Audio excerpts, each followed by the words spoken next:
Okay, hello everyone and welcome to today's Brown Bag. I have great pleasure to introduce Markéta, who is going to tell us all about cybersecurity today. Hello everybody. Maybe I'm not gonna talk about everything, but I'm gonna definitely talk about application security, which is the topic I chosen for today's Brown Bag. From the broader topic of cybersecurity basics. If you don't know me, hi, I'm Markéta. I'm a full stack developer and I work on the eBay DE projects where we take security very seriously, of course. So I thought it would be nice to learn a bit more about it. What are we going to talk about today? First, we will focus on the introduction to application security. What is it and why is it important? Then we will discuss the software development lifecycle, which is very much connected to application, to the security in general. Then we will have a look on some secure coding practices, top 10 security risks, and vulnerability testing. And we will end up with a small remark on security and AI. Okay, so what is application security and why is it important in software development? You know probably that almost no software out there is without bugs. We implement something, we don't even know that there is some edge case or whatever, and there can be an issue in the code. And some of those issues will end up as security vulnerabilities. Okay, so let's have a quick look on this graph where we will see where these bugs are introduced in the software development lifecycle. So it's no surprise that most of them are introduced in the first phase, which is a coding or implementation. Then, as the lifecycle continues, the amount of defects that are introduced is fewer and fewer, of course. Also, the testing of different phases of testing, like unit test, functional test, or automated testing, discover these defects, these bugs, which can become the security vulnerabilities in the end. And then they are being repaired by the development team again. There is this red line, which symbolizes the cost of this repair of such a defect. And you can see it grows almost exponentially. Why is that?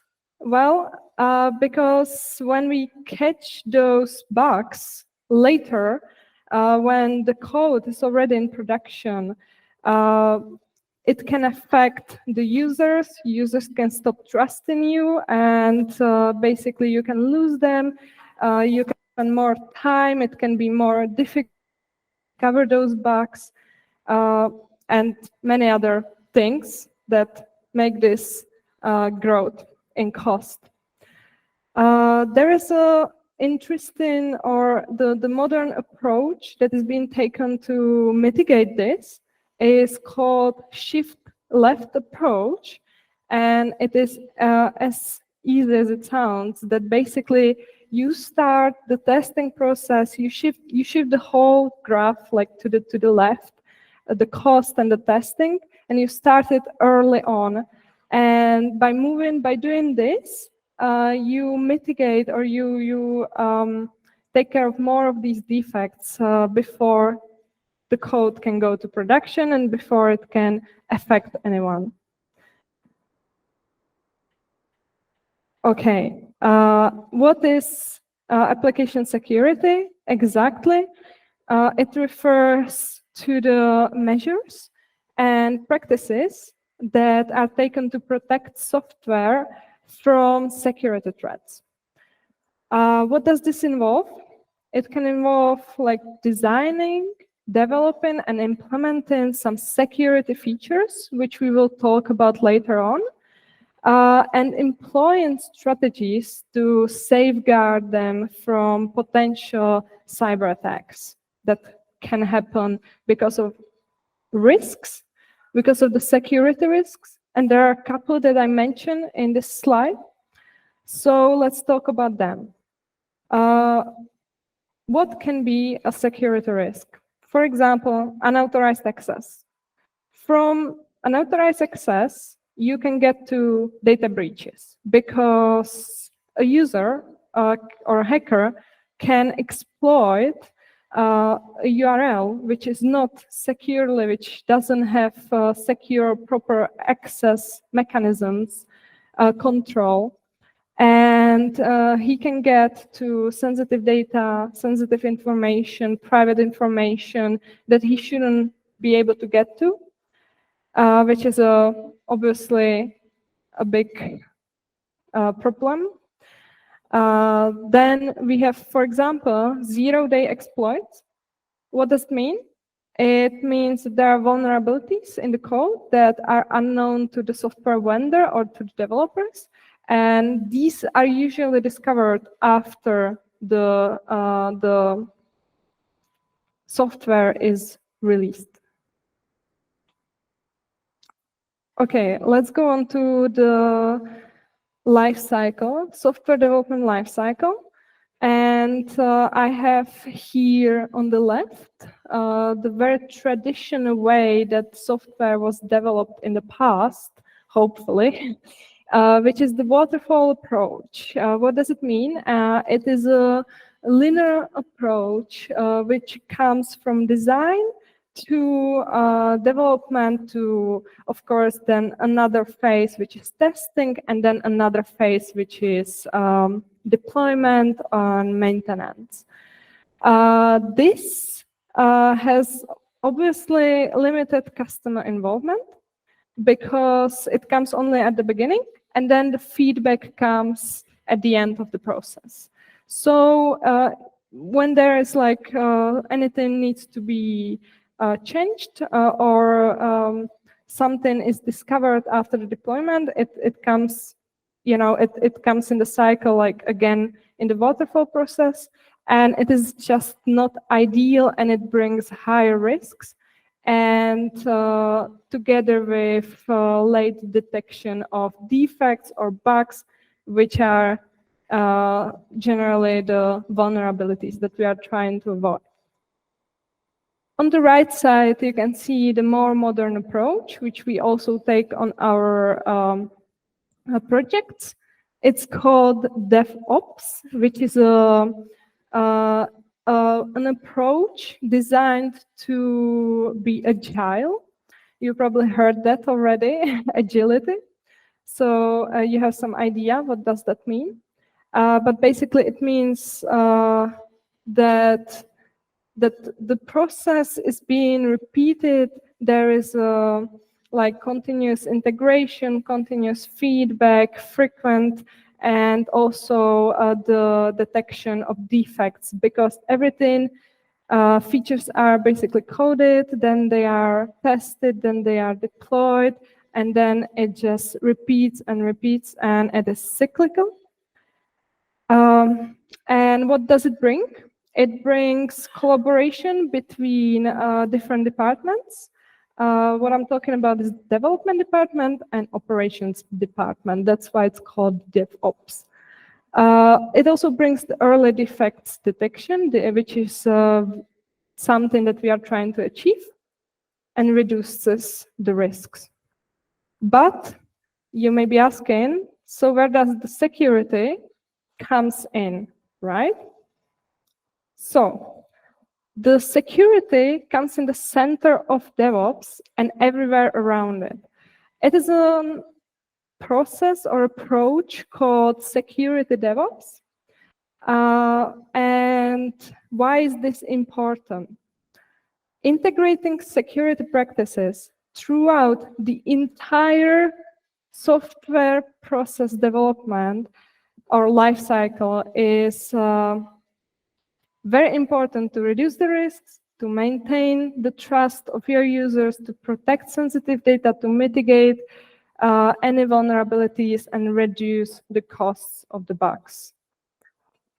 And by proactively addressing those concerns, what do we get?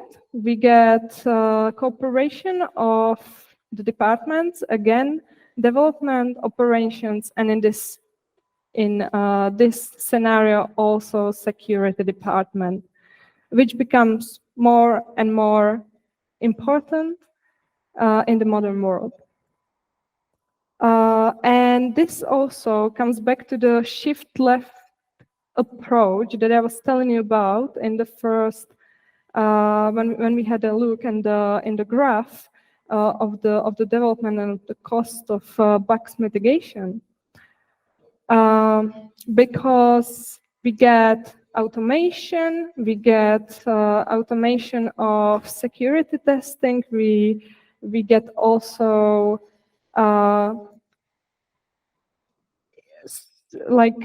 security training and awareness to the team because of the cooperation.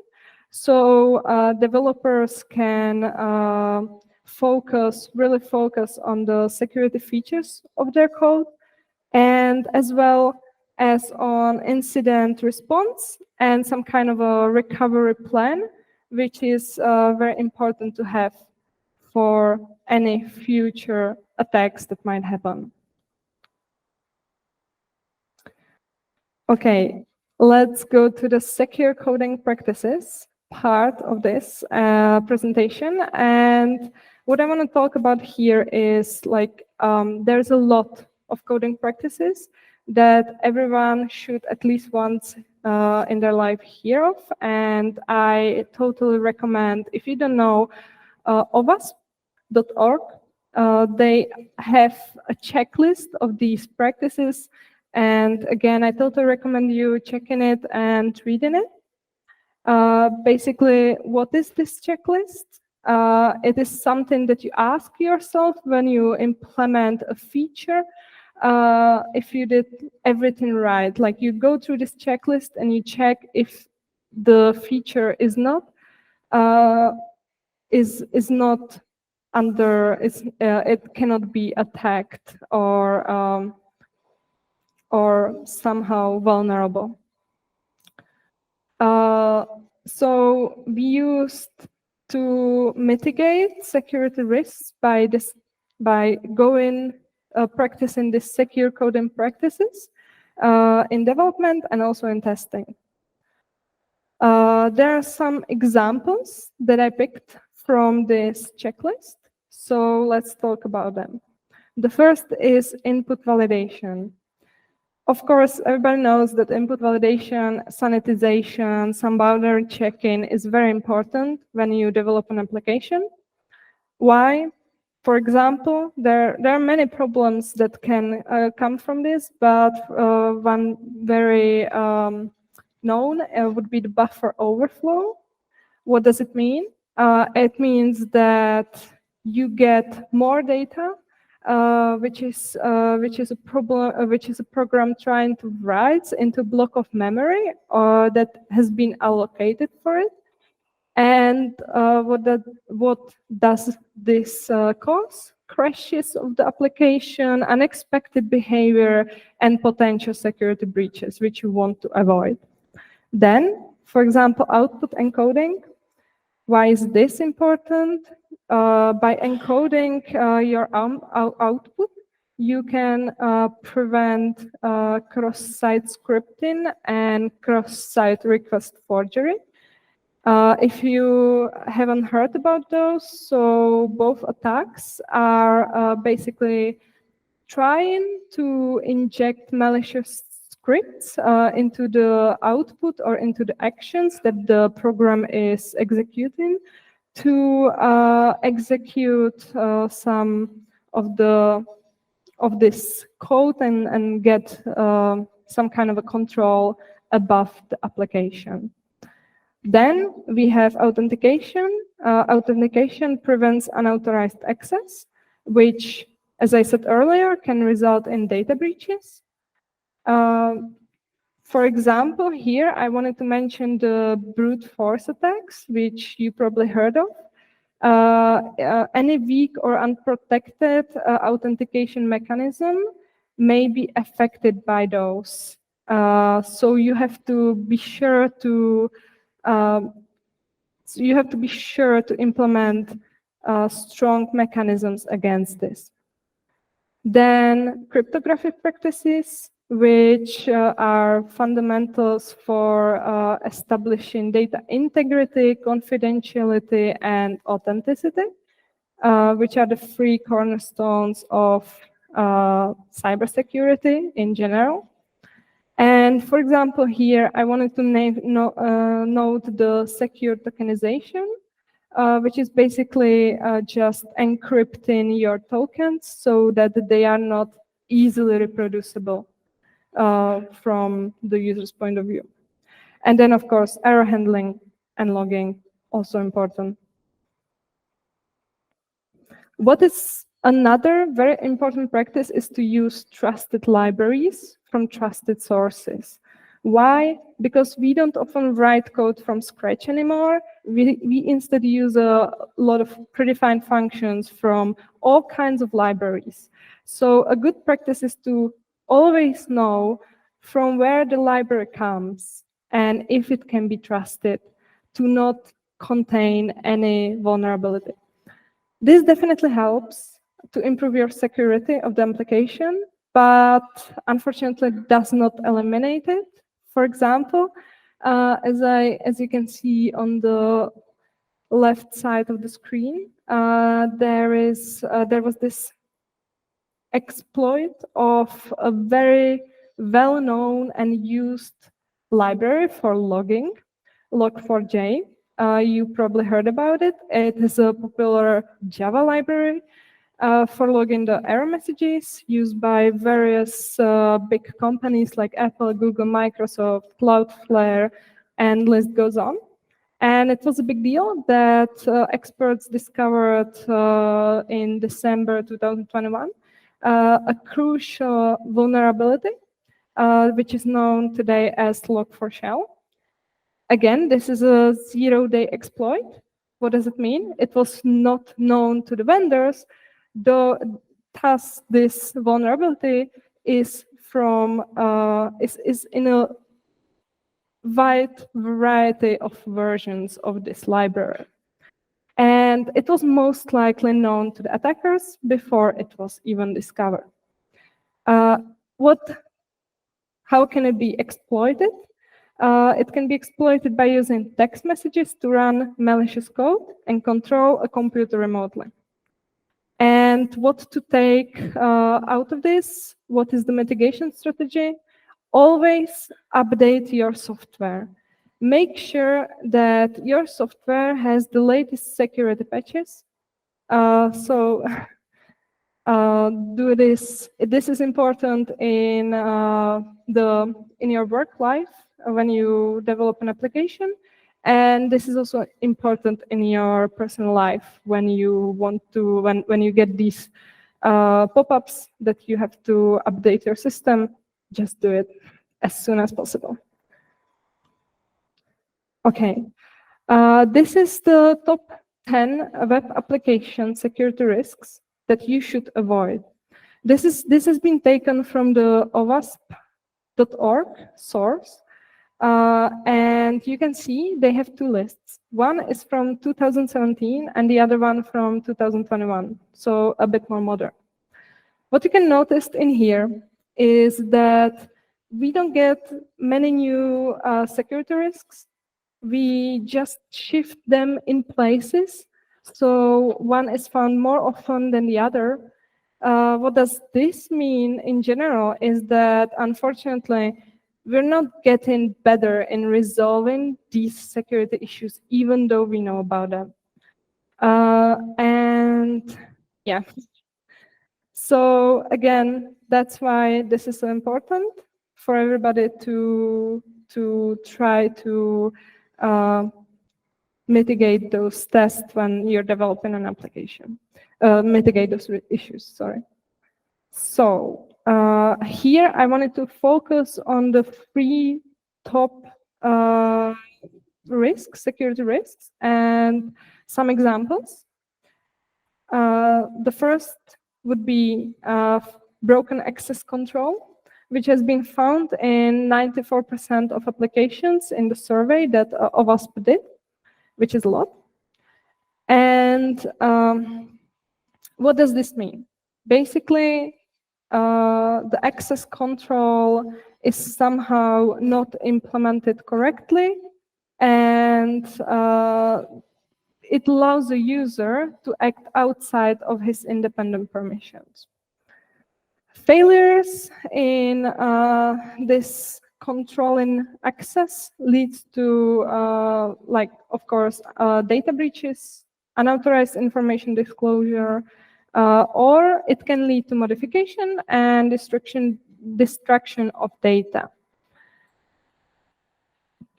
How to prevent something like this is to learn how to implement proper access control. And here on the slide, you can see one scenario example that has this vulnerability, this broken access control. What you can see actually is that unverified data can get into the SQL call, which access account information. And the attacker, in this case, would simply modify the browser's ACT parameter in the URL. And then he would send whatever account number he wants. And because it is not verified correctly, the attacker will get the access to any user's account. Another one would be, the second one would be cryptographic failures. So what is important here is to determine the protection that your data needs. Of course, for example, data like passwords, credit card numbers, health records, or any personal information, especially the information that falls under the privacy laws like GDPR, they need to be secure, and they need to be encrypted. And they need to be encrypted whenever they've been transferring, or when they're just in a resting state in your application. So there are 2 different scenarios you would want to protect, maybe in a different way. Here are actually example attack scenarios, 2 of them.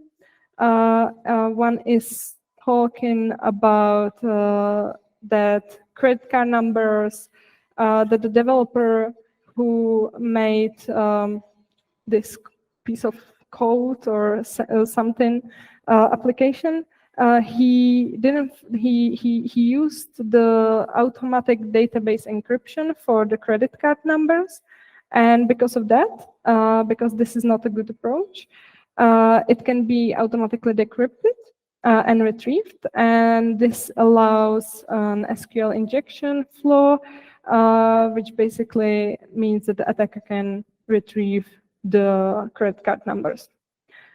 The second scenario talks about the how important it is to enforce the security transportation layer, TLS, for all pages,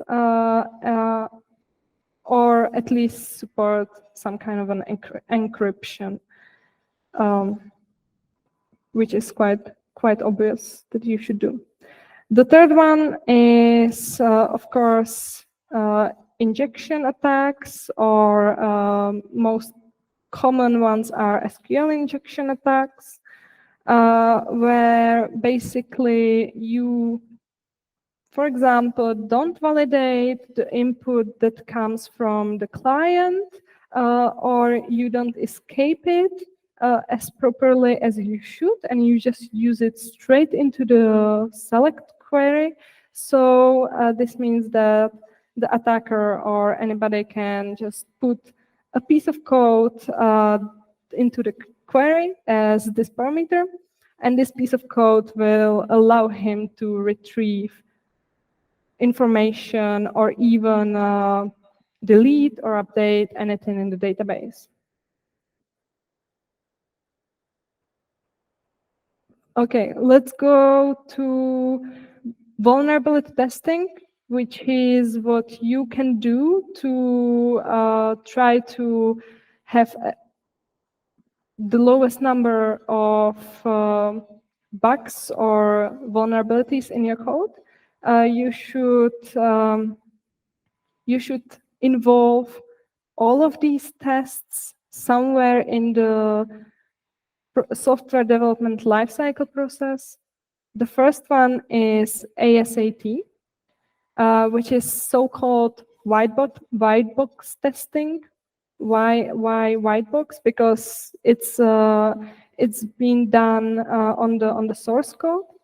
Basically, it is like having somebody examine a blueprint of a building before you construct it. So the same way this test examines your source code for any vulnerabilities and gives you the answers, gives you the time to get rid of those defects. So basically, it finds the vulnerabilities earlier in the process. Then we have the DAST test, which is a black box testing. This means that this is happening on already running application. So the application has to be in some way deployed. And this, of course, again, finds vulnerabilities later because it is being tested after the deployment of a feature. And it is like, if I would use the same metaphor as before, it is like you pay somebody to go to your house, which is already constructed, and you want to see if there is, like, for example, the doors or the windows, if they're unlocked, or if you can unlock them easily. So the third tests should be the penetration testing, which is happening after both of the previous tests, and it simulates real-world cyber attacks. So these tests are usually done by ethical hackers, and they are not as crucial to have every time in the process. Maybe you can involve them at the end of the implementation, and it basically helps you to exploit any problems that a real attacker could exploit before you give users the access, or before it can lead to some problems or costs on your side. These tests are usually automated. We used a couple of automated security tools for that. For example, in our project, we use the ZAP from OWASP, but there are others like Sonar, Cube, Checkmarks, Fortify, Burpsuit, and there are even tools that integrate both of those. Some hybrids like Veracode or Contrast Security. But what I wanted to talk about here is that having automated tests in place is not the only thing that you need to do to secure your application. What is very important are still having the human expertise and having the code reviews, regular code reviews, and just checking just having some people checking the code and understanding, even checking the tests and their results as well. Why is that important? For example, because humans can understand context way more than these automated tools. There may be some specific use cases, or for example, business logic that you use that can look like a vulnerability, but you are sure it's not. Again, this is a common thing with automation, that it can introduce false positives and negatives. So you need a human judgment in there to actually know which of these are important and which of these are not. Then, of course, like new threats emerges all the time, new cyber attack techniques. So it is important to have somebody who will learn those and who will study those evolving threats to be able to mitigate them.